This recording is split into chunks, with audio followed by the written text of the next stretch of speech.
I'm going to do a quick review on the screw shearing part of the Klein Tools heavy duty wire strippers. Once again, these were sent to me for free along with other incentives by Klein Tools as part of their Klein Crusaders program. Do a quick demonstration here.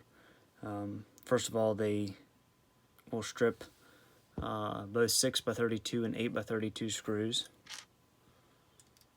Due to the hot riveted joint on these pliers, they're going to last a lot longer than tools that only have a pinned joint, such as the Klein-Kurve Romex strippers.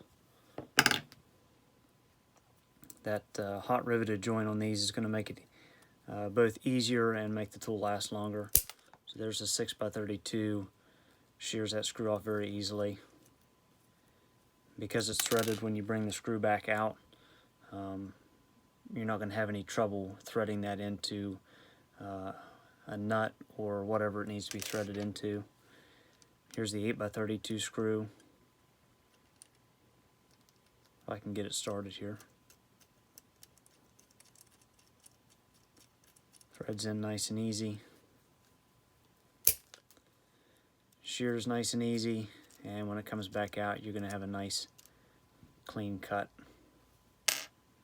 Very pleased with the screw shearing ability on these pliers, and I think you will be too. Thanks for watching.